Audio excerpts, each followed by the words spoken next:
Awakened Shadows. Chapter 1, Love Between Two. A hot summer day in Charleston, South Carolina, slowly gave way to a golden evening. The city, known for its southern charm, narrow streets, and quiet houses, seemed to drift into a dreamy state under the setting sun. Jasmine filled the air, blending with the salty scent of the ocean, creating a serene and cozy atmosphere. Sitting on the steps of an old wooden house, 25-year-old Sarah Rivers stared at the empty street. Her long light brown hair, tied in a loose bun, barely swayed in the light ocean breeze. Her bright green eyes, filled with sadness, gazed into the distance, toward the place where her beloved Josh had once gone. The one she would never see again. Josh had been tall, with dark hair and a muscular build. At 28, he was an ambitious entrepreneur, driven to succeed and always chasing thrills. Their love had been fast, passionate, and unrestrained. They had dreamed of the future together, of a house by the ocean, of children. But all of that shattered in an instant. Josh died in a car accident, returning home after meeting with friends. Sarah remembered that day in perfect detail, how she had waited for him at home, how she received the call from the police, how her heart seemed to stop forever. From that moment, her life had become a never-ending cycle of pain and grief. Months had passed. Friends and family tried to support her, but nothing could fill the void left by Josh. Sarah increasingly withdrew into herself, walking along the shore, trying to make sense of the loss, but each day felt meaningless. Chapter 2, Meeting the Stranger. One evening, when the air already held the coolness of early fall, Sarah decided to visit a local cafe on the outskirts of the city. The cafe was right on the shore, and patrons could sit on the terrace, enjoying views of the sea and the sunset. The sky was painted in soft pinks and purples, creating a sense of peace that Sarah so desperately needed.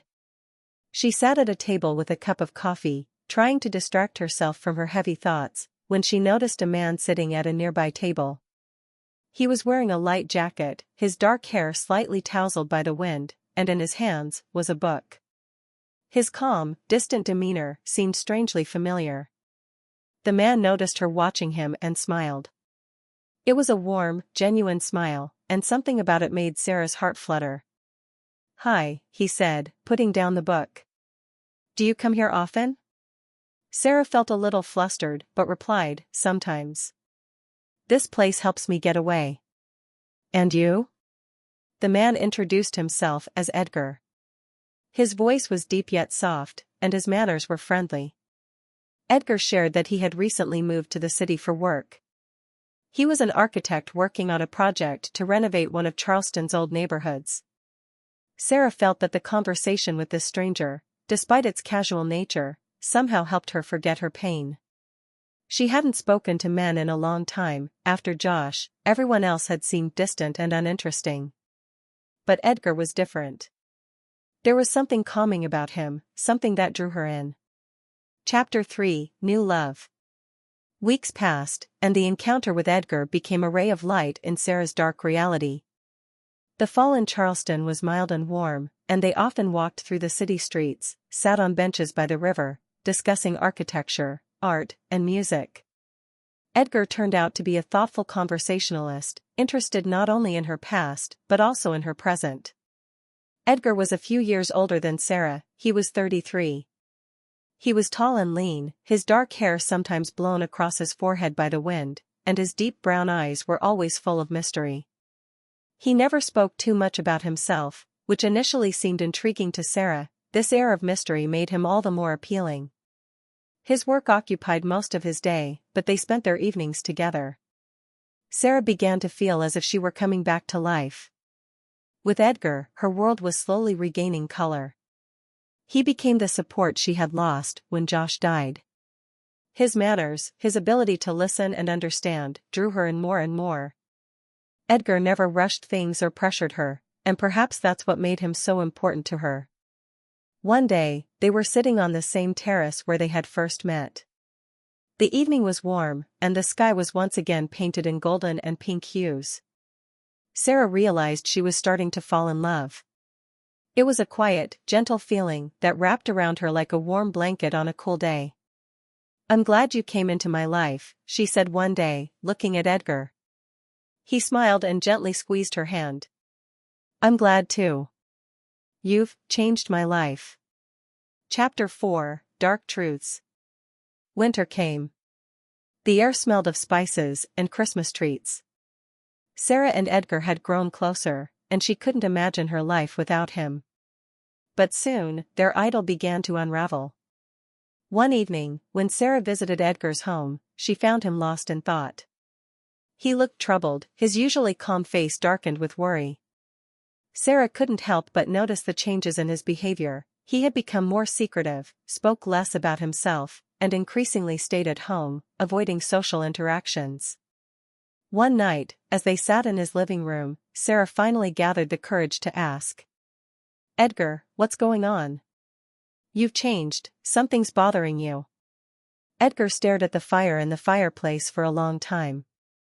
Then he spoke quietly. There are things I can't talk about, yet. But you need to know, I'm not who you think I am. Sarah felt her heart freeze. What did he mean? What secrets was he hiding? Her mind began to swirl with questions that had no answers. Chapter 5, Unforeseen Discoveries. Time and setting description. Spring arrived, and Charleston bloomed once again. Sarah noticed that over the past few months, something had changed, not only in their relationship but also in Edgar himself. She no longer felt the ease between them that had existed at the beginning. One day, she learned that an investigation had begun in the city regarding an old case of a man who had died under mysterious circumstances. The man's name was Josh. This shook Sarah to her core. She couldn't believe that Josh's death could now be linked to something criminal. She started her own investigation, hoping to uncover the truth. Soon, she discovered that Edgar had been the last person to see Josh alive. One day, she confronted Edgar, determined to learn the whole truth. Why didn't you tell me? She asked, her voice trembling. You knew Josh. And you were with him that night?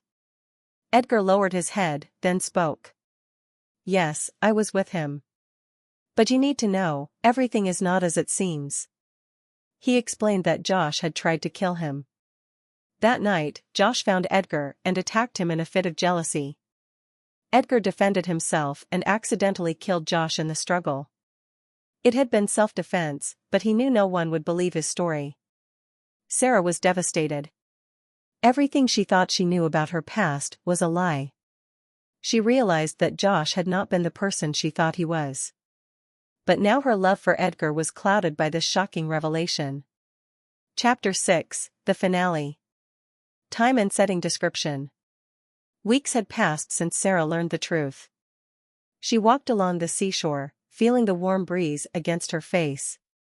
She had come to understand that life wasn't black and white, that the truth was often hidden beneath layers of lies.